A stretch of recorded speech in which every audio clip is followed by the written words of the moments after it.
to work with companies that are ambitious to grow.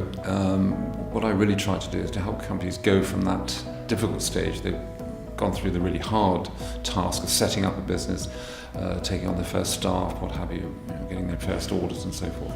But it's how do you get to that all-important growth stage when you really can actually get up to a much higher turnover, a much larger number of people you employ, to a time when you eventually want to exit. So I would say it's medium-sized companies who actually really are ambitious for growth.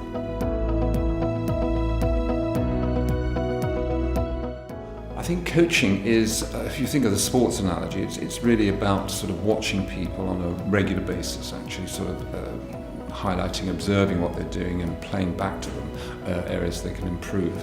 I think mentoring is one of those things where people come to you every so often, a bit like the Buddha, looking for advice, and so you're giving your wisdom, your experience, whereas coaching is much more hands-on, actually advising in a very dynamic way rather than just sort of occasional sort of guidance.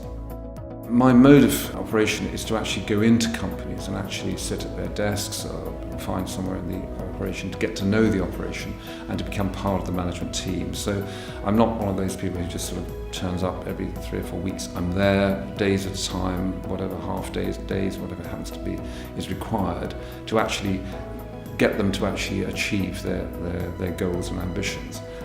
One of the biggest problems for most businesses growing is that they're often working in the business rather than actually on the business. So I try to help them spend time to work on the business so we get to those important growth points.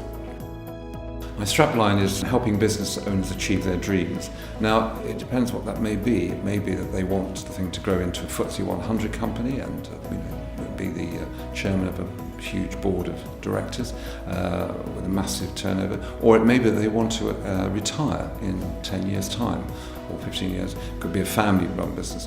Whatever their dream is, whatever their goal is, I'm there to help them achieve it.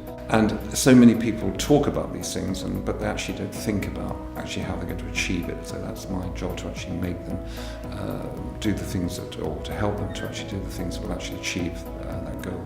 I don't employ large numbers because I don't believe that's the right way to do it. I prefer to have specialists, and I have lots of people I use who have experience in finance, funding, help with systems, that's often an issue, HR and organisational development. My own background is PR and marketing and communication, so I can help articulate the vision. I write business plans, but also can help them with actually find the right way to generate new sales. I don't necessarily do it all. That's not the right and most effective way of using one's time, but I know where to actually get these things done. From the outset, think about what the end point is. Where do you want to take your business in 5, 10 years' time? Don't just think about it just providing you with an income, because that's just replacing a job with another job, because you end up just becoming your own wage slave. So think about where you want to take the business. Be ambitious, but write it down. Be very precise about what you want, and then you have much more chance of achieving that goal.